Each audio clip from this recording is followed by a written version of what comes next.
Auzubillahiminash-shaytanir-rajim. Bismillahir-rahmanir-rahim. Lecture number 25, first year, chapter number 9, Physical Optics, the branch where we study about the light, nature and properties of light. उसको हम Physical Optics कहते हैं. देखिए, light के nature के बारे में मुख्तलिफ कंसेप्ट्स थे. लाइट के नेचर के बारे में मुख्तलिफ कंसेप्ट्स थे. प्लूटो थ्योरी क्या था? प्लूटो ने ये कहा था कि human I is the source of light. उसने ये कहा था कि ह्यूमन आई लाइट प्रोड्यूस करता है, नेचर ऑफ लाइट पार्टिकल है. जब ये लाइट चीजों पे पड़ता है तो फिर हम उन चीजों को देख लेते हैं. ठीक है. फिर एरिस्टोटल आया और एरिस्टोटल ने ये कहा कि luminous object is the source of light, not human I. Luminous objects, उसने उन ऑब्जेक्ट्स को कहा जो लाइट देते हैं. ठीक है. और वो भी पार्टिकल नेचर के साथ एग्री थे. Newton corpuscular theory, Newton also agree with the particle nature of light. ठीक है. और उसने पार्टिकल को नाम दिया कार्पसल्स, इसलिए इस थ्योरी को भी हम न्यूटन कार्पस्कुलर थ्योरी कहते हैं. याद रखिए, उस जमाने में, न्यूटन के जमाने में 3 प्रॉपर्टीज थे लाइट के: रिफ्लेक्शन, रिफ्रैक्शन और स्कैटरिंग. और इन तीनों को उसने कार्पस्कुलर थ्योरी के बेस पे एक्सप्लेन किया. ठीक है. तो न्यूटन कार्पस्कुलर थ्योरी, ये भी आपके पास पार्टिकल नेचर के साथ वो भी एग्री था. ठीक है. अच्छा, फोर्थ आपके पास था द फर्स्ट वेव थ्योरी, हाइगन वेव थ्योरी. ये फर्स्ट वेव थ्योरी था about the nature of light. ठीक है. तो हाइगन वेव थ्योरी ये फर्स्ट वेव थ्योरी था, theory about nature of light, about nature of light. इसको हम हाइगन वेव थ्योरी कहते हैं, first wave theory about nature of light. ठीक है. और इसने कहा था कि लाइट का जो नेचर है, लाइट का जो नेचर है वो नेचर है जो कि हम आगे डिटेल में पढ़ेंगे इसी चैप्टर में. ठीक है. हाइगन वेव थ्योरी के बाद फिफ्थ थ्योरी था Maxwell electromagnetic wave theory. Maxwell electromagnetic wave theory.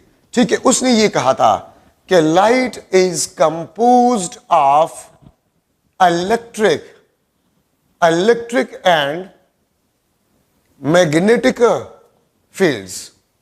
ठीक है. लाइट आपके पास जो है, this is composed of electric and magnetic fields. और उसने ये कहा कि इलेक्ट्रिक एंड मैग्नेटिक फील्ड्स आपके पास जो है, they are oscillating mutually perpendicular.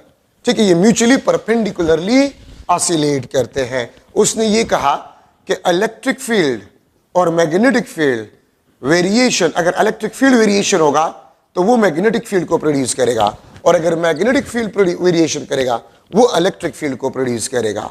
ठीक है. और ये एक बात और, ये Maxwell electro magnetic wave theory तो एक्सप्लेन नहीं कर रहा, एक थ्योरम है जिसको हम पॉइंटिंग थ्योरम कहते हैं. ठीक है. और सिर्फ ये बात याद रखिए एमसीक्यूज के लिहाज से कि electric field, magnetic field and direction of wave, they are always mutually perpendicular.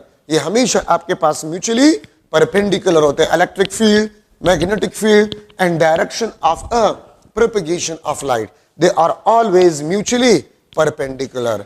Six theory आपके पास जो है, सिक्स थ्योरी, वो आपके पास प्लैंक्स रेडिएशंस लॉ. ठीक है. प्लैंक्स रेडिएशन लॉ आपको ये कहता है कि light absorb and emitted in energy packets form, energy packets form known as quanta, ठीक है. तो Planck's radiation law, this agree with particle nature, ये पार्टिकल नेचर के साथ एग्री था. ठीक है. और मॉडर्न फिजिक्स में हम कहते हैं, मॉडर्न फिजिक्स में, कि लाइट आपके पास जो है, light has dual nature. Light का नेचर आपके पास जो है, इट हैज डुअल नेचर. ये वेव नेचर का भी बिहेव करता है और पार्टिकल नेचर का भी बिहेव करता है. क्यों? कुछ एक्सपेरिमेंटल एविडेंसेस के बेस पे हम कहते हैं. याद रखिए, लाइट के वेव नेचर के एक्सपेरिमेंटल एविडेंसेस हमारे पास जो है, वो interference, diffraction, polarisation, they are the strong evidence of the wave nature of light. Photoelectric effect, Compton effect और peer production, they are the strong evidence of the particle nature of light. तो particle nature की भी experimental evidences है और wave nature की भी experimental evidences है। तो इसलिए हम मॉडर्न फिजिक्स में कहते हैं कि light has dual nature. Light का नेचर आपके पास जो है वो डुअल नेचर है। ठीक है, मॉडर्न फिजिक्स में हम इसको आजकल कहते हैं कि लाइट हैज डुअल नेचर, क्योंकि पार्टिकल नेचर के भी एक्सपेरिमेंटल एविडेंसेस है हमारे पास। ठीक है, और वेव नेचर के भी एक्सपेरिमेंटल एविडेंसेस है। देखिए, ये एक एमसीक्यू, दो एमसीक्यूज है मुख्तलिफ बुक्स ने उठाए हैं कि which scientist for the first time confirm which scientist confirm theoretically the speed of light in vacuum। तो याद रखिए, theoretically speed of light को वैक्यूम में मैक्सवेल ने कंफर्म किया था, और एक्सपेरिमेंटली स्पीड ऑफ लाइट को किसने कंफर्म किया था फॉर द फर्स्ट टाइम? तो माइकलसन।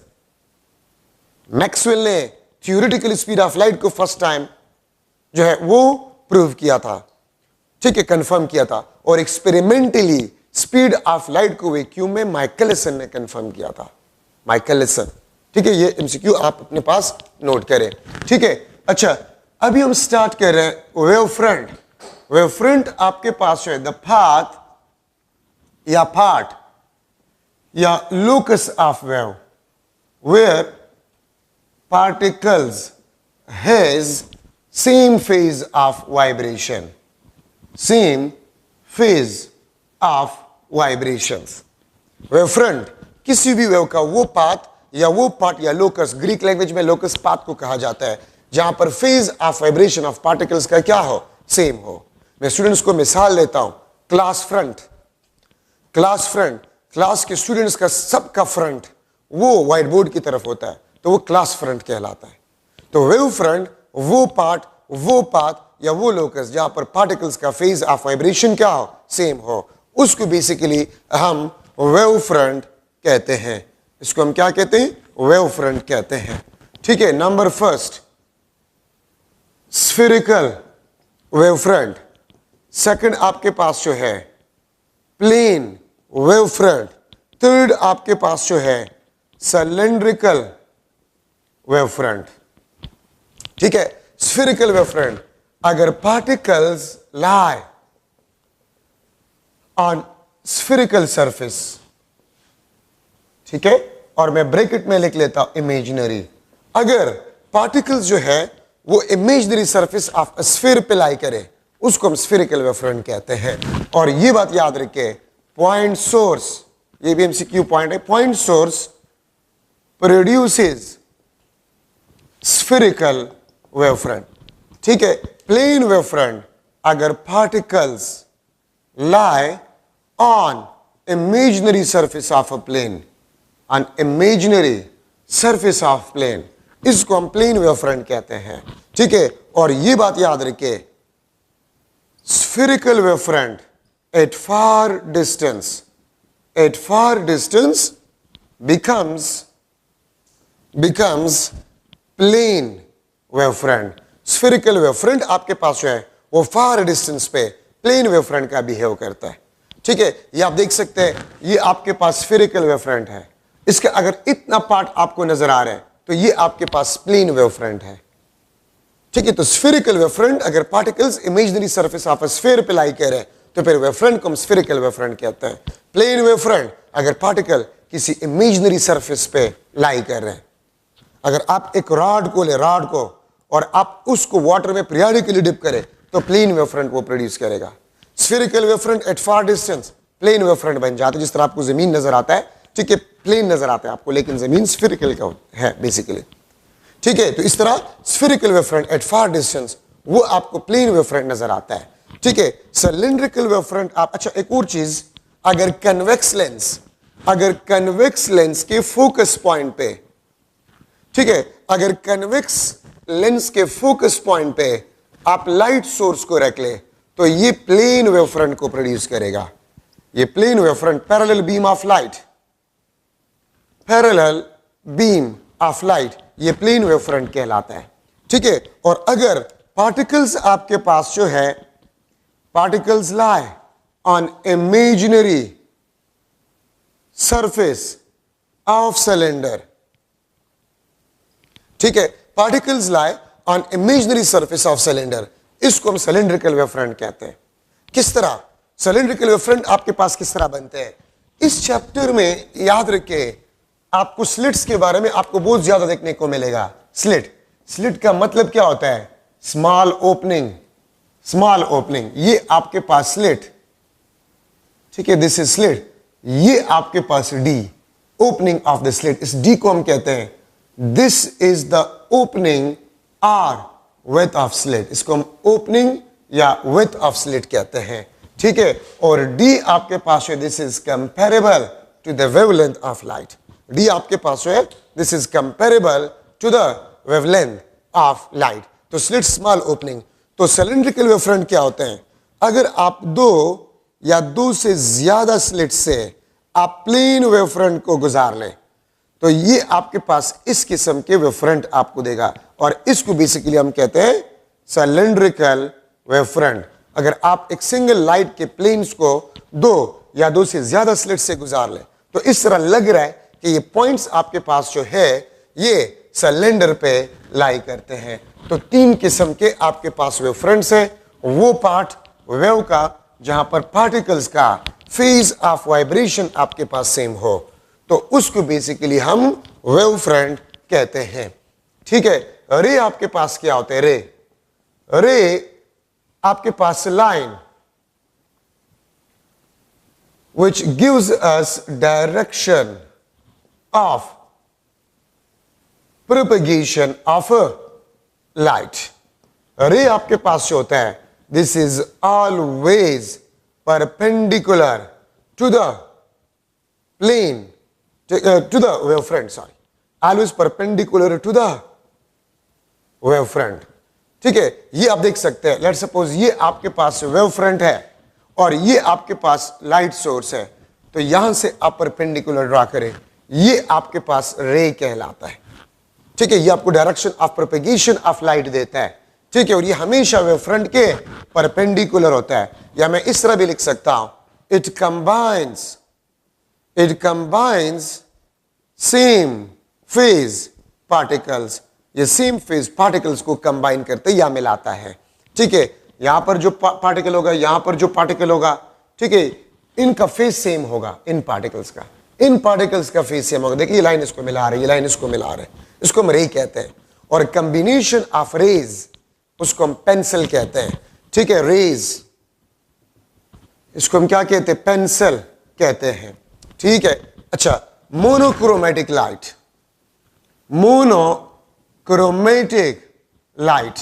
मोनोक्रोमेटिक लाइट का मतलब आपके पास ये होता है सिंगल कलर लाइट, जिस तरह आपके पास लेजर लाइट होता है, तो इसको हम सिंगल कलर लाइट कहते हैं। Monochromatic light, this is a single colour light, ठीक है। लेजर लाइट आपके पास होता है। कोहेरेंट वेव्स आपके पास कौन से वेव्स होते हैं, if the phase difference is equal to constant. और फेज डिफरेंस कब कांस्टेंट होगा, F1 is equal to F2, T1 is equal to T2, ठीक है, और ओमेगा 1 आपके पास ओमेगा 2 के बराबर हो। So if the phase difference is equal to constant, the waves will be known as coherent waves. और याद रखे, दो सिमिलर सोर्सेज कभी भी आपको कोहेरेंट बीम ऑफ लाइट नहीं दे सकता। क्या मतलब है, अगर आपके रूम में दो सेम एनर्जी सेवर्स है वो दोनों कभी भी आपको कोहेरेंट बीम ऑफ लाइट नहीं देगा, ठीक है। तरीका है आपके पास ये आपके पास सिंगल सोर्स लाइट है, ये आपको एक वेव दे रहे हैं और इसको हम स्लिट से गुजार रहे हैं, ठीक है। तो ये आपको क्या देंगे, वेव्स देंगे, इसको हम कहते हैं this is a coherent waves. अगर आप सिंगल सोर्स के लाइट को आप स्प्लिट करें या पास करें दो या दो से ज्यादा स्लिट से, ठीक है, तो आपको जो लाइट मिलेगा वो कोहेरेंट होगा, उसकी दरमियान फेज डिफरेंस आपके पास कांस्टेंट होगा। तो याद रखिए, दो एक जैसे लाइट के सोर्सेस कभी भी आपको कोहेरेंट बीम ऑफ लाइट नहीं दे सकता। अगर सिंगल सोर्स के लाइट को आप दो या दो से ज्यादा स्लिट से गुजार ले तो वो आपको कोहेरेंट बीम ऑफ लाइट देगा, अप्रोक्सीमेटली कोहेरेंट। ना 100% मोनोक्रोमेटिक लाइट पॉसिबल है, ना 100% कोहेरेंट पॉसिबल है, लेकिन हम ये कहते हैं nearly coherent beam of light को प्रोड्यूस करेगा। ठीक है, अच्छा आपके पास है हाइगन wave theory. This is the first wave theory, this is the first wave theory about nature of light. ये आपके पास फर्स्ट वेव थ्योरी है about the nature of light. ठीक है, इसके two, this is based on two postulates। ठीक है, this is based on two postulates, ये दो postulates पे बेस करता है। ठीक है, ये देखिए, ये आपके पास प्राइमरी सोर्स ऑफ लाइट है,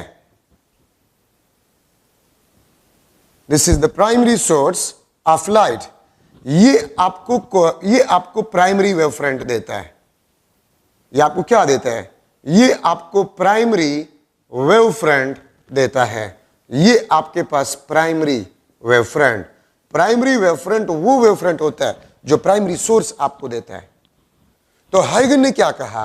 हाइगन ने ये कहा कि there are some imaginary points on a primary wave front. उसने क्या कहा कि there are some imaginary points on a primary wave front, और वो इमेजिनरी पॉइंट्स वो इस तरह बिहेव करते हैं like a secondary sources of light. ठीक है, मैं यहां पर लिख लेता हूं। ठीक है, imaginary points on primary wave front behave as a secondary sources of light, secondary sources of light which produces secondary wavelets, which produces secondary wavelets। उसने क्या कहा कि यहां पर इमेजिनरी पॉइंट्स होते हैं प्राइमरी वेव फ्रंट पे, और ये आपके पास इमेजिनरी पॉइंट्स ये सेकेंडरी सोर्सेज का काम करते हैं जो कि सेकेंडरी वेवलेट्स प्रोड्यूस करते हैं। ये आपके पास ब्लू कलर जो मैंने ड्रा किया है ये सेकेंडरी वेवलेट्स, और ये सेकेंडरी वेवलेट्स किसने प्रोड्यूस किए? इन इमेजिनरी पॉइंट्स ने प्रोड्यूस किए। Imaginary points on the primary wave front behave as a secondary sources of light, as a secondary sources of light which produces secondary wavelets. और ये secondary wavelets आपके पास जो है, ये अगर इसके हम टेंजेंट ड्रा करें और सेम फेज वाले पार्टिकल्स हम मिला लें, ठीक है, अगर सेकेंडरी वेवलेट्स के सेम फेज वाले पार्टिकल्स हम मिला लें तो ये आपको नेक्स्ट वेव फ्रंट देगा। ये आपको क्या देगा? नेक्स्ट वेव फ्रंट देगा। ठीक है, और ये आपके पास फर्स्ट पोस्टुलेट था। ठीक है, अगर आप सेकेंडरी वेवलेट्स के सेम फेज वाले पार्टिकल्स मिला लें ये आपको नेक्स्ट वेव फ्रंट देगा। ये हाइगन ने कहा था। ठीक है, और इस नेक्स्ट वेव फ्रंट के पोजीशन को आप मालूम कर सकते हैं, इसके पोजीशन को आप मालूम कर सकते हैं by multiplying speed of light with a time, जो कि आपके पास किस चीज के बराबर है? आर के बराबर है। ठीक है, और इसको हम कहते हैं पोजीशन ऑफ वेव फ्रंट। ये आपके पास पोजीशन ऑफ वेव फ्रंट। अगर आप स्पीड ऑफ, उसने क्या कहा? by multiplying speed of wave with a time, by multiplying speed of wave with time will gives us position of next wave front। अगर आप speed of wave को time के साथ मल्टीप्लाई करें वो आपको पोजीशन ऑफ वेव फ्रंट देगा। और ये आपके पास रेडियस, ये देखिए, ये आपके पास रेडियस ऑफ हेमिस्फीयर है। ये देखिए ना, ये आपके पास एक हाफ स्फीयर जैसा है, तो रेडियस ऑफ हेमिस्फीयर। तो हाइगन ने ये कहा कि रेडियस ऑफ हेमिस्फीयर आपको position of next wave front के बारे में बताएगा। तो दो पॉइंट्स थे। एक पॉइंट आपके पास ये था कि प्राइमरी वेव फ्रंट पे इमेजिनरी पॉइंट्स होंगे और वो imaginary points secondary sources of light का बिहेव करेंगे, जो कि सेकेंडरी वेवलेट्स को प्रोड्यूस करेंगे। और ये सेकेंडरी वेवलेट्स आपके पास जो है ये आगे जाकर नेक्स्ट वेवफ्रंट को बनाएगा। अगर सेकेंडरी वेवलेट्स के सेम फेज वाले पार्टिकल्स आप एक टेंजेंट के जरिए से मिला लें, एक टेंजेंट के जरिए से मिला लें, तो ये नेक्स्ट वेवफ्रंट को बनाएगा। और वो नेक्स्ट वेवफ्रंट आपके पास जो है उसकी पोजीशन को मालूम करने के लिए आप स्पीड ऑफ वेव को टाइम के साथ मल्टीप्लाई करें। आप स्पीड ऑफ वेव को टाइम के साथ मल्टीप्लाई करें, ये आपको position of next wave front देगा, जो कि रेडियस ऑफ हेमिस्फेयर है। ये हाइगन वेव थ्योरी था। और याद रखिए, हाइगन का ये फर्स्ट वेव थ्योरी था about the nature of light. उसने कहा कि लाइट जो है वो वेव फॉर्म में एक जगह से दूसरी जगह तक प्रोपगेट होगा। लेकिन हाइगन वेव थ्योरी के साथ उस जमाने के लोग एग्री नहीं हो रहे थे। क्यों नहीं हो रहे थे? क्योंकि एक तो उस जमाने में सबसे बड़ा साइंटिस्ट न्यूटन था, और न्यूटन कार्पस्कुलर थ्योरी से न्यूटन ने उस टाइम पे लाइट के जितनी भी प्रॉपर्टीज थे, रिफ्लेक्शन और रिफ्रैक्शन, स्कैटरिंग, उसको एक्सप्लेन किया था। इसलिए लोग उस न्यूटन के कार्पस्कुलर पार्टिकल नेचर वाले थ्योरी को ज्यादा मान रहा था। और दूसरा क्वेश्चन लोगों ने ये किया, क्योंकि उस जमाने में जितनी भी वेव्स थे उसका वो मैकेनिकल वेव्स थे, और मैकेनिकल वेव्स के लिए मीडियम का होना जरूरी होता है। तो लोगों ने हाइगन से ये क्वेश्चन किया कि अगर आप कहते हैं कि लाइट का नेचर वेव नेचर का है, तो फिर वेव के लिए तो मीडियम का होना जरूरी होता है। उस जमाने में मैकेनिकल वेव्स थे, इस इलेक्ट्रोमैग्नेटिक वेव का कंसेप्ट नहीं था। तो लोगों ने उसको ये कहा कि वेव्स के लिए तो मीडियम का होना जरूरी होता है। किस तरह सूरज से जमीन तक ये वेव पहुंच जाते, क्योंकि सूरज और जमीन के दरमियान कोई मीडियम नहीं है।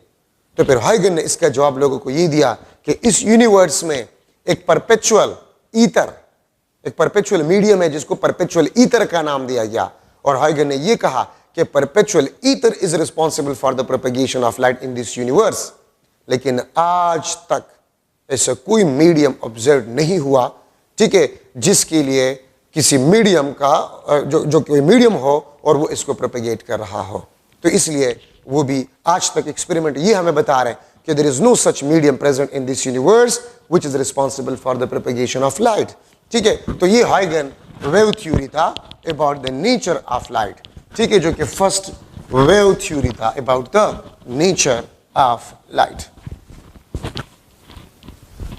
अच्छा, अब इसके बाद है यंग डबल स्लिट एक्सपेरिमेंट।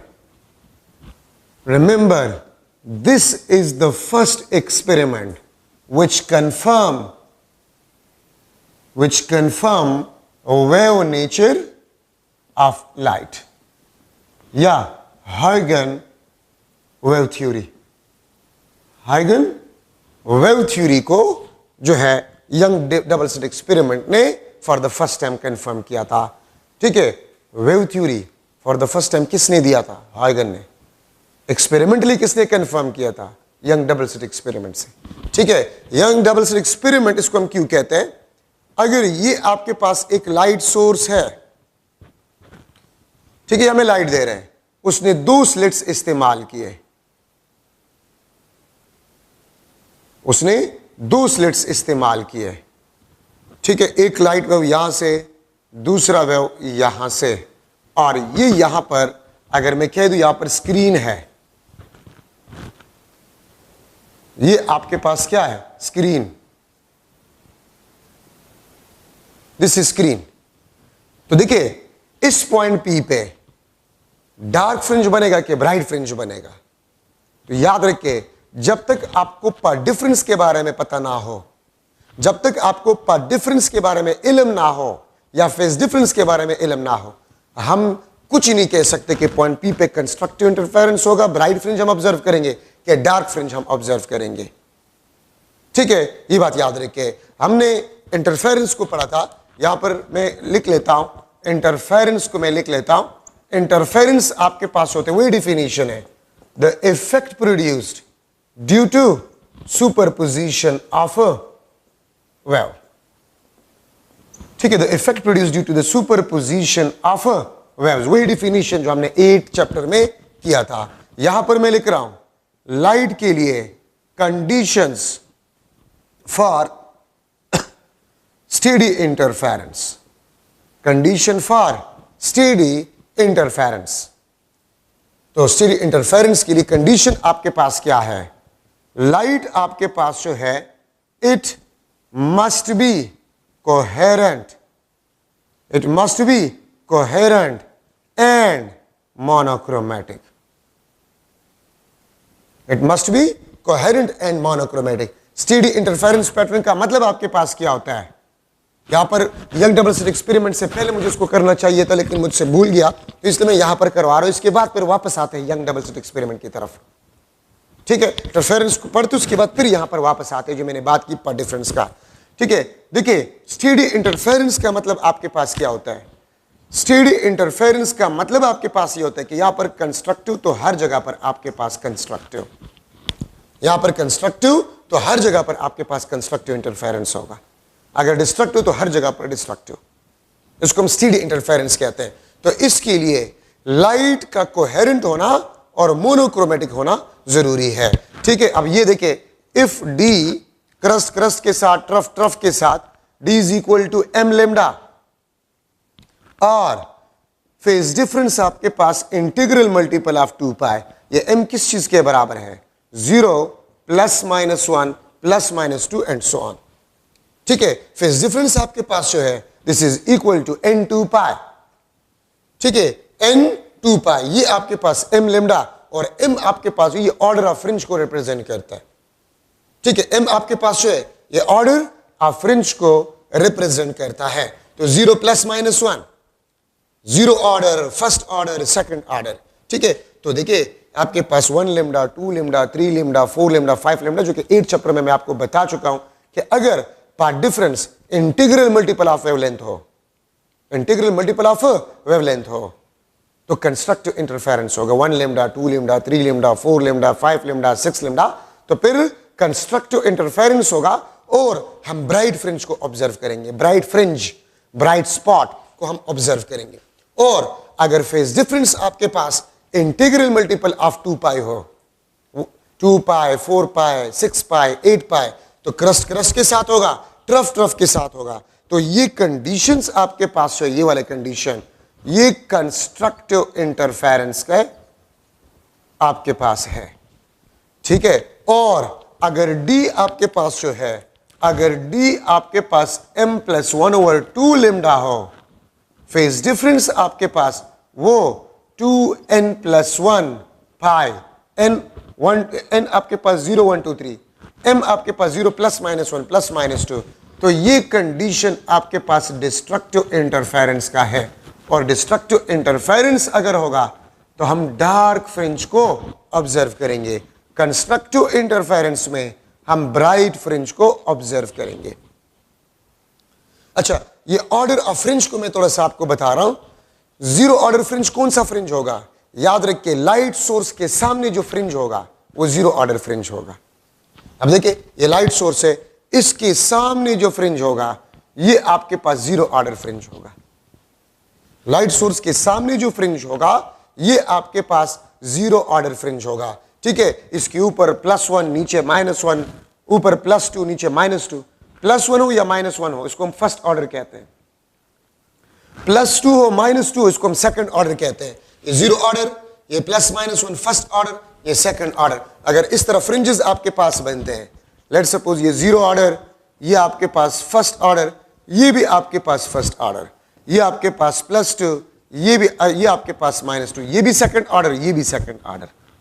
तो 0 के ऊपर को पॉजिटिव कहा जाता है, 0 के नीचे वाले को माइनस, लेकिन ये भी फर्स्ट, ये भी फर्स्ट ऑर्डर, ये भी सेकंड, ये भी सेकंड ऑर्डर। ठीक है, तो लाइट सोर्स के सामने जो फ्रिंज होता है इसको हम 0 ऑर्डर फ्रिंज कहते हैं। तो हमने 8 चैप्टर में जो कंडीशंस पढ़े थे कि अगर path difference integral multiple of wavelength lambda 0, lambda 2, lambda 3, lambda 4, lambda 5, lambda 6 lambda, तो क्रस्ट क्रस्ट के साथ होगा, ट्रफ ट्रफ के साथ होगा, कंस्ट्रक्टिव इंटरफेरेंस होगा, हम ब्राइट फ्रिंज को ऑब्जर्व करेंगे। और अगर path difference lambda by 2, 3 lambda by 2, 5 lambda by 2, 7 lambda by 2, ठीक है, 9 lambda by 2 means odd multiple of half of wavelength, तो क्रस्ट ट्रफ के साथ होगा, ट्रफ क्रस्ट के साथ होगा। और हम डिस्ट्रक्टिव इंटरफेरेंस को ऑब्जर्व करेंगे, और डिस्ट्रक्टिव इंटरफेरेंस में हम डार्क फ्रिंज को ऑब्जर्व करेंगे। तो इंटरफेरेंस डिस्कशन वही है जिस तरह हमने 8 चैप्टर में डिस्कस किया हो। तो देखिए मैंने यंग डबल स्लिट एक्सपेरिमेंट में आपको बताया था कि जब तक आपको पार्ट डिफरेंस का इल्म ना हो, हम ये नहीं कह सकते कि इंटरफेरेंस कंस्ट्रक्टिव होगा कि डिस्ट्रक्टिव होगा। जब हमें पार्ट डिफरेंस का पता चल जाए तो फिर आप कह सकते हैं कि यहां पर कंस्ट्रक्टिव इंटरफेरेंस होगा कि डिस्ट्रक्टिव इंटरफेरेंस होगा। तो मैं यंग डबल स्लिट एक्सपेरिमेंट की तरफ वापस आता हूं। ये फर्स्ट एक्सपेरिमेंट है which confirm the wave nature of light या हाइगन वेव थ्योरी। ये लाइट सोर्स, ये आपके पास वेव आ रहा है, ठीक है, ये स्प्लिट हो गया है, ये एक, ये दूसरा। तो अगर आप यहां से परपेंडिकुलर ड्रा करें और ये आपके पास हो गया, ये आपके पास डी, दिस इज डी, ये आपके पास थीटा, तो आप देख सकते हैं ये आपके पास path difference, this is D Y, ये पार्ट डिफरेंस, ये डी एक्स। तो डी वाई आपके पास जो है this is the path difference. मैं अगर आपको थोड़ा सा यहां से समझा दूं, आप ये देखिए, अगर एक वेव यहां से जा रहा है, दूसरा वेव यहां से जा रहा है, तो मैं क्या करूंगा, मैं परपेंडिकुलर को ड्रा करूंगा, यहां से मैं परपेंडिकुलर को ड्रा करूंगा। तो जब आप परपेंडिकुलर को ड्रा करते हैं, ये आपके पास पाथ डिफरेंस आ जाएगा। यहां से मैंने परपेंडिकुलर क्यों ड्रा किया, पाथ डिफरेंस। तो यहां से अगर आप परपेंडिकुलर ड्रा करें तो ये आपके पास डी वाई, ये पाथ डिफरेंस है इन दो वेव्स के दरमियान, ये आपके पास पाथ डिफरेंस है, ठीक है। तो यंग डबल स्लिट एक्सपेरिमेंट में पाथ डिफरेंस आपके पास जो है this is D Y and D Y is equal to D sine theta. This is the path difference in दो रेडिएशंस के दरमियान, इन दो वेव्स के दरमियान। पाथ डिफरेंस आपके पास जो है D Y and D Y is equal to D sine theta. If D sine theta is equal to M lambda, अगर ये D Y D sine theta ये अगर एम लेमडा के बराबर हो, तो यहां पर जो वेव्स होंगे वो कंस्ट्रक्टिव इंटरफेरेंस करेंगे। और अगर कंस्ट्रक्टिव इंटरफेरेंस, तो हम क्या ऑब्जर्व करेंगे, ब्राइट फ्रिंज। इस पॉइंट पी पे हम ब्राइट फ्रिंज को ऑब्जर्व करेंगे, ठीक है। और अगर D sine theta M plus 1/2 lambda के बराबर हो, एम प्लस 1/2 लेमडा के बराबर हो, तो डिस्ट्रक्टिव इंटरफेरेंस आपके पास होगा, ठीक है। और अगर डिस्ट्रक्टिव इंटरफेरेंस होगा तो हम इस पॉइंट पी पे डार्क फ्रिंज को ऑब्जर्व करेंगे। तो मैंने आपको यंग डबल स्लिट एक्सपेरिमेंट के स्टार्ट में बताया था कि जब तक आपको पार्ट डिफरेंस का पता ना हो, तो आप ये नहीं कह सकते कि पॉइंट पी पे आप ब्राइट फ्रिंज को ऑब्जर्व करेंगे कि आप डार्क फ्रिंज को ऑब्जर्व करेंगे, आप ये नहीं कह सकते जब तक आपको पार्ट डिफरेंस का इल्म ना हो, ठीक है। जब तक आपको पार्ट डिफरेंस का इल्म ना हो, तो पॉइंट पी पे आप ये नहीं कह सकते कि ब्राइट फ्रिंज बनेगा कि डार्क फ्रिंज बनेगा, ठीक है। अगर पार्ट डिफरेंस एम लेमडा के बराबर हो तो पॉइंट पी पे ब्राइट फ्रिंज बनेगा। अगर path difference odd multiple of half of wavelength हो तो डिस्ट्रक्टिव इंटरफेरेंस होगा और पॉइंट पी पे आपके पास जो है डार्क फ्रिंज आप ऑब्जर्व करेंगे, ठीक है। तो ये आपके पास यंग डबल स्लिट एक्सपेरिमेंट में पार्ट डिफरेंस की बातें आपके पास आ गए, ठीक है। अच्छा, यंग ने क्या किया, बाकायदा फ्रिंजेस को मालूम करने के लिए फॉर्मूला डिराइव किया। देखिए ये आपके पास जीरो ऑर्डर फ्रिंज है, ये आपके पास जीरो ऑर्डर फ्रिंज है, और ये आपके पास एमथ ऑर्डर है।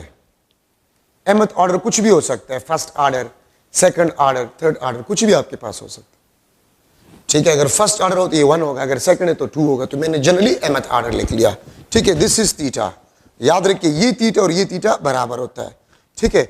इसको हम क्या कहते हैं, इसको हम कहते हैं this is Y M, Y M.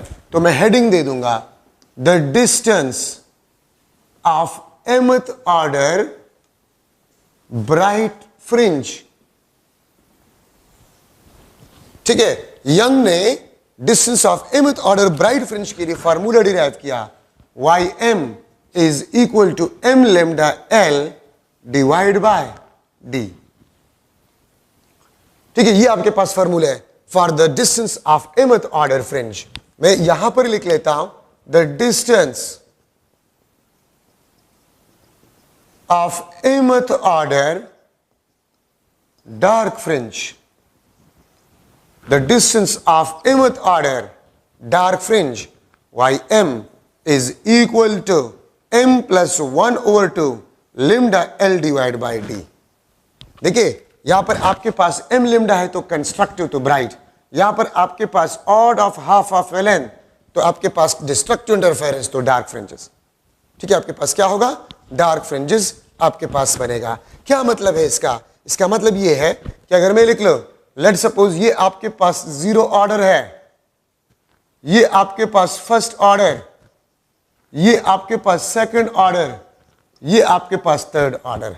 तो देखिए ये आपके पास y1, this is y1 the distance of first order from zero. हमारा रेफरेंस कौन सा होता है, जीरो ऑर्डर हमारा रेफरेंस होता है। y1 the distance of first order from zero order. ठीक है, ये आपके पास y2 the distance of second order from zero order, और ये आपके पास y3 the distance of third order from zero order. ठीक है, तो हमारा रेफरेंस जो होता है वो जीरो होता है। ym the distance of mth अगर फर्स्ट है तो y1 फर्स्ट ऑर्डर का डिस्टेंस जीरो ऑर्डर से, अगर 2 तो सेकंड ऑर्डर का डिस्टेंस फ्रॉम जीरो ऑर्डर। ठीक है, इसी तरह ये डार्क के लिए, ये आपके पास ब्राइट के लिए। और मैं लिख लेता हूं एक और फार्मूला, फ्रिंज स्पेस या फ्रिंज विड्थ।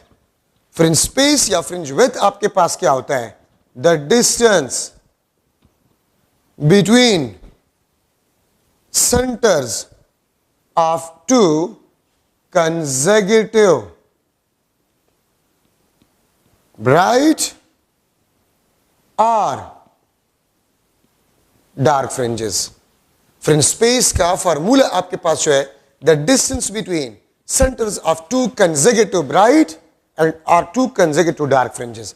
अच्छा, इसमें ये L क्या है, ये L देखे, ये L आपके पास जो है this is the distance, this is the distance between screen and slit, this is the distance between screen and slit L।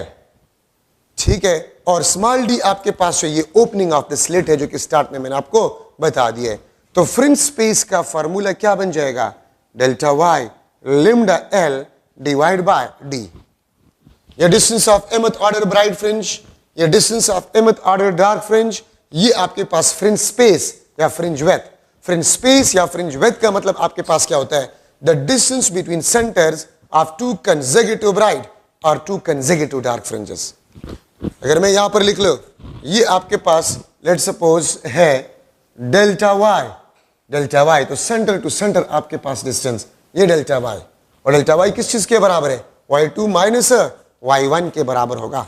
ठीक है, तो क्योंकि मैंने जो फ्रिंज स्पेस है वो फर्स्ट और सेकंड के सेंटर्स के दरमियान डिस्टेंस लिया है तो y2 माइनस y1, अगर सेकंड और थर्ड के सेंटर्स के दरमियान डिस्टेंस हो तो y3 माइनस y2, अगर थर्ड और फोर्थ के सेंटर्स के दरमियान डिस्टेंस हो तो y4 माइनस y3। ठीक है, ये फ्रिंज स्पेस आपके पास होगा। तो ये L किस चीज को रिप्रेजेंट करता है, स्क्रीन और स्लिट के दरमियान distance, ym the distance of mth order fringe को रिप्रेजेंट कर रहा है। तो यंग ने बाकायदा मैथमेटिकल फार्मूले डिराइव किए जो कि एग्जैक्टली आपको पोजीशन ऑफ फ्रिंजेस के बारे में बता रहा था। ठीक है, यहां से आप देख सकते हैं ym is directly proportional to m, order of fringe किस तरह, ये देखिए ना, यहां से y3 y2 से ज्यादा है, y2 y1 से ज्यादा है, y3 is greater than y2 and y2 is greater than y1। ठीक है, ym आपके पास जो है this is directly proportional to lambda wavelength of light, ym आपके पास जो है this is directly proportional to L, ym आपके पास जो है this is inversely proportional to D। अब देखिए ym इज यहां पर फ्रिंज स्पेस को आप देख सकते हैं, फ्रिंज स्पेस वेवलेंथ के डायरेक्टली प्रोपोर्शनल है, फ्रिंज स्पेस आपके पास जो है वो डिस्टेंस बिटवीन स्क्रीन और स्लिट के डायरेक्टली प्रोपोर्शनल है। ठीक है, और डेल्टा y आपके पास जो है this is inversely proportional to D, opening of the slit या विड्थ ऑफ द स्लिट के इनवर्सली प्रोपोर्शनल है। ठीक है, तो इसका मतलब आपके पास क्या है, देखिए इसमें fringe space distance of mth order fringe दोनों को मैं साथ में ym is directly proportional to m, जिस तरह मैंने आपको बताया कि y3 y2 से ज्यादा है, y2 y1 से ज्यादा है, y4 y3 से ज्यादा होगा, y5 y4 से ज्यादा होगा।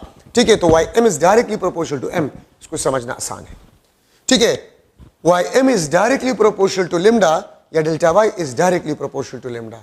याद रखिए, अगर आप वेवलेंथ को बढ़ा रहे हैं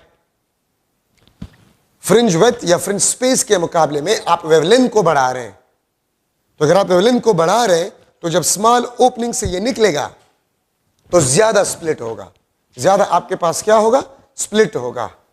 ठीक है, ज्यादा आपके पास क्या होगा, स्प्लिट होगा।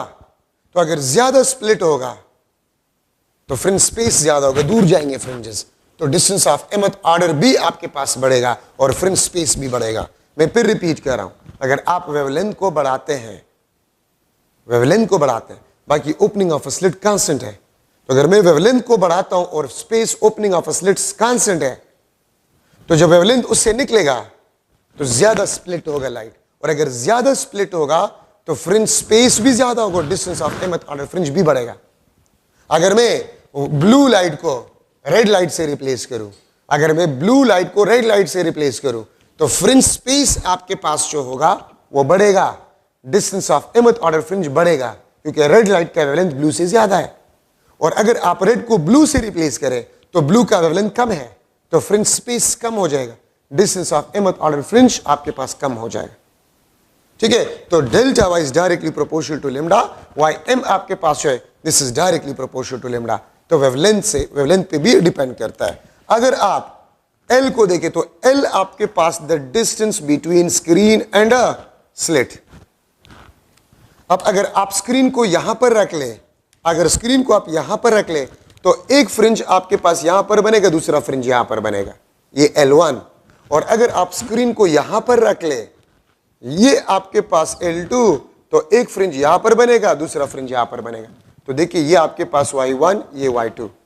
Y1 अगर मैं इसको लिख लूं YX, इसको मैं लिख लूंगा Y, बल्कि फ्रिंज स्पेस में लिख लूंगा डेल्टा Y1, इसको मैं लिख लूंगा डेल्टा Y2। तो देखिए आप स्क्रीन को यहां पर रख रहे हैं तो फ्रिंजेस यहां पर बनेंगे, स्क्रीन आप यहां पर रख रहे हैं तो फ्रिंजेस यहां पर बनेंगे। क्यों? आपके पास ये लाइट जो है वो पैरेलल नहीं होते, वो स्प्लिट हो जाते थ्रू सम एंगल थीटा। तो इसलिए आप स्क्रीन को दूर ले जा रहे हैं तो फ्रिंज स्पेस बढ़ेगा। तो delta Y is directly proportional to L, Y M is directly proportional to L. और देखिए delta Y is inversely proportional to D. अगर आप स्पेस को कम कर रहे हैं, वेवलेंथ को कांस्टेंट आप रख रहे हैं, तो आप स्पेस को कम कर रहे हैं, लेकिन वेवलेंथ को तो आपने कांस्टेंट रखा। तो जब वेवलेंथ अब इससे पास होगा, स्पेस को आप कम करें तो रिलेटिवली वेवलेंथ बढ़ेगा, मतलब वेवलेंथ उसके मुकाबले में बढ़ेगा। मतलब मेरे कहने का ये मार्कर आप ले लें, मार्कर इसका लेंथ तो कांस्टेंट है, स्पेस इतना है, तो ये मार्कर इससे गुजर रहा था, ये मार्कर इससे गुजर रहा था। अगर मैं स्पेस को कम करूं तो आप देख सकते हैं वेवलेंथ या इसका जो लेंथ होगा रिलेटिवली इससे बढ़ जाता है। ठीक है, तो इसको मुझे इस तरह करना होगा, बेंड करना होगा, फिर जाकर ये से निकलेगा। तो इसी तरह अगर आप स्पेस को कम कर रहे हैं, वेवलेंथ तो वही है, तो जब वेवलेंथ इससे गुजरेगा तो स्प्लिट, मोर स्प्लिट, और अगर मोर स्प्लिट होगा तो डेल्टा वाई फ्रिंज स्पेस बढ़ेगा, डिस्टेंस ऑफ mth ऑर्डर बढ़ेगा। आप स्लिट ओपनिंग को कम कर रहे हैं तो लाइट ज्यादा स्प्लिट होगा, स्प्लिट ज्यादा होगा तो दूर दूर जाएंगे फ्रिंजेस एक दूसरे से। Delta Y is inversely proportional to D. इसमें इस किस्म के क्वेश्चंस आपके पास आते हैं कि मैं स्क्रीन और स्लिट के दरमियान डिस्टेंस को डबल कर जाऊं और स्लिट ओपनिंग को हाफ कर जाऊं, एल को मैं डबल कर जाऊं, स्लिट को मैं हाफ कर जाऊं, तो 4 फ्रिंज स्पेस आपके पास 4 टाइम बढ़ जाए। अगर मैं डिस्टेंस बिटवीन स्क्रीन और स्लिट को डबल कर जाऊं, मीन एल को डबल कर जाऊं, और फ्रिंज स्पेस या फ्रिंज विड्थ को भी डबल कर जाऊं, तो फ्रिंज स्पेस आपके पास रिमेन सेम, फ्रिंज स्पेस आपके पास सेम रहेगा। इस तरह भी मैं आपको कह सकता हूं, अगर मैं यंग डबल स्लिट एक्सपेरिमेंट के अरेंजमेंट को वाटर में ले जाऊं, what will happen to the fringe space? तो अगर आप वाटर में ले जाए तो वेवलेंथ डिक्रीज होता है। जब वेवलेंथ डिक्रीज होता है तो distance of mth order fringe भी डिक्रीज होगा और फ्रिंज स्पेस भी डिक्रीज होगा, क्योंकि वाटर में वेवलेंथ लाइट का वेवलेंथ कम होता है तो फ्रिंज स्पेस कम हो जाएगा। और वाटर से आप यंग डबल स्लिट एक्सपेरिमेंट को बाहर निकाल लें तो वेवलेंथ क्या हो जाते हैं, बढ़ जाते हैं, फ्रिंज स्पेस बढ़ेगा, फ्रिंज स्पेस बढ़ेगा। अगर आपसे इस तरह क्वेश्चन किया जाए, देखिए एक तो ये फार्मूले जरूरी है, L distance between screen slit and slit, D is the opening of the slit. इसमें आपके पास क्वेश्चंस आते हैं। अगर मैं यंग डबल स्लिट एक्सपेरिमेंट में व्हाइट लाइट को इस्तेमाल करूं, व्हाइट लाइट को, तो हम क्या ऑब्जर्व करेंगे? अगर आप व्हाइट लाइट को ऑब्जर्व इस्तेमाल करें यंग डबल स्लिट एक्सपेरिमेंट में, तो सेंट्रल फ्रिंज व्हाइट होगा और बाकी फ्रिंजेस कलरफुल होंगे। अगर आप यंग डबल स्लिट एक्सपेरिमेंट में व्हाइट लाइट को इस्तेमाल करें तो सेंट्रल फ्रिंज व्हाइट होगा और बाकी कलरफुल फ्रिंजेस होंगे। ठीक है, ये बात आप लोग याद रखें। तो ये आपके पास फार्मूले हो गए। अब यहां पर मैं लिख रहा हूं कि अगर मैं डाइक्रोमेटिक लाइट यूज करूं, dichromatic light, red blue, red blue, ठीक है, अगर मैं डाइक्रोमेटिक लाइट का इस्तेमाल करूं विच इज रेड ब्लू, ठीक है, तो आपको पता है कि रेड का जो वेवलेंथ है वो ब्लू से ज्यादा होता है। ठीक है, तो मैं रेड और ब्लू को इस्तेमाल कर रहा हूं।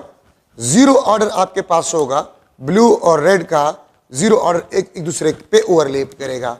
ये रेड है, ये ब्लू, +1, ठीक है, ये भी आपके पास +1, सही है, ये आपके पास +2, ये भी आपके पास +2। तो देखिए अगर मैं एमसीक्यू में लिख लो कि a dichromatic red blue light is used in Young double slit experiment, then the second order red fringe will be dash the second order blue fringe। तो याद रखिए second order red fringe blue के second order के ऊपर बनेगा और blue second order वो red के नीचे। देखिए ब्लू फ्रिंजेस वो रेड के नीचे बनेंगे और रेड फ्रिंजेस ब्लू के ऊपर बनेंगे। क्यों? क्योंकि रेड का वेवलेंथ ज्यादा है, तो y for red will be greater than delta y for blue. Fringe space for red will be greater than the fringe space for blue. तो अगर आप डाइक्रोमेटिक लाइट को इस्तेमाल करें जो कि रेड ब्लू है, तो रेड फ्रिंजेस जो होंगे वो ब्लू के ऊपर बनेंगे, ठीक है, और ब्लू फ्रिंजेस जो है वो रेड फ्रिंजेस के नीचे बनेंगे, बिकॉज ऑफ फ्रिंज स्पेस। आपको पता है कि fringe space directly proportional to wavelength, directly proportional to wavelength है। अच्छा, इस किस्म के एमसीक्यूज अगर आप बुक में देखें तो बुक में भी आपके पास इस किस्म के एमसीक्यूज है। Overlapping of fringes, overlapping of fringes, इससे एमसीक्यूज आपके पास आते हैं। अगर मैं लिख लो कि m lambda l divide by d this is equal to ym, ठीक है, तो ym ओवरलैपिंग के लिए आपके पास ym क्या होगा? Constant. For overlapping m lambda l will be constant. तो देखिए मैं लिख सकता हूं m lambda l divide by d is equal to constant. Overlapping का मतलब ये होता है एक दूसरे के ऊपर, ठीक है। अच्छा, अगर आपके पास l भी कांस्टेंट हो और d भी कांस्टेंट हो, ये कांस्टेंट हो, तो फिर मैं लिख लूंगा कि m lambda आपके पास है it is equal to constant.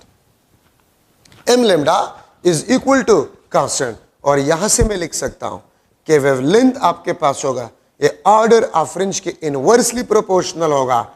λ1 divide by λ2 will be equal to m2 divide by m1, ठीक है। और ये याद रखे, ये आपके पास ओवरलैपिंग ऑफ फ्रिंजेस, ठीक है, ओवरलैपिंग ऑफ फ्रिंजेस के लिए हम इस्तेमाल करते हैं, ठीक है, ये बात आप लोग याद रखें। तो ओवरलैपिंग ऑफ फ्रिंजेस के लिए अगर हम इस्तेमाल करते हैं तो देखिए अगर मैं लिख लो कि लेट, मैं एक एमसीक्यू चले बना लेता हूं, second order fringe of light λ1 overlap with third order fringe of λ2, then what will be the ratio of λ1 and λ2? λ1 और λ2 का रेशियो आपके पास क्या होगा? 2:3, 3:2, 1:1, और डी ऑप्शन आपके पास 6:4 या 6:2 में लिख लेता। तो आंसर आपके पास क्या होगा? तो देखिए सेकंड ऑर्डर λ1, तो λ1 डिवाइड बाय λ2, λ1 का कौन सा ऑर्डर है? सेकंड, तो 2 नीचे आ जाएगा। λ2 का कौन सा है? थर्ड, तो 3 divide by 2, this is the answer. अगर मैं आपको ये कह दूं if λ2 is equal to 4.0 multiply by 10⁻⁻7 metre, तो λ1 क्या होगा? तो देखिए अगर आपको λ2 दिया गया है और λ1 आपसे मांगा गया है इसी क्वेश्चन में, तो आप इसमें पुट करें, आप लिम्डा 1 को मालूम कर सकते हैं। ठीक है, आप लिम्डा 1 को मालूम कर सकते हैं। तो अगर आपके पास ऑर्डर ऑफ फ्रिंजेस ओवरलैप हो जाए तो उसके लिए लिम्डा m के इनवर्सली प्रोपोर्शनल, अगर आपको कह दिया जाए ओवरलैप तो lambda is inversely proportional to the order of fringe. ठीक है, तो लिम्डा 1 का कौन सा ऑर्डर था, सेकंड, वो नीचे आ जाएगा। लिम्डा 2 का थर्ड वो ऊपर चला जाएगा। ठीक है, 3:2। अगर इन दो वेवलेंथ्स में एक वेवलेंथ गिवन हो और दूसरा आपसे मांगा गया हो तो वो भी आप मालूम कर सकते हैं। अब देखिए, अगर आप इसमें पुट करें तो लिम्डा 1 मेरे पास आ जाएगा 2.0 मल्टीप्लाई बाय 10⁻⁻7 मीटर। ये आपके पास आंसर होगा। ठीक है, तो ओवरलैपिंग ऑफ फ्रिंजेस में आपने ये डिस्कशन करना होगा। इंशाल्लाह नेक्स्ट लेक्चर में thin films, Michelson interferometer, diffraction, single slit diffraction, diffraction grating, X rays diffraction, polarisation, next lecture में मैं आपका 9 चैप्टर इंशाल्लाह खत्म करूंगा। ठीक है, थैंक यू सो मच।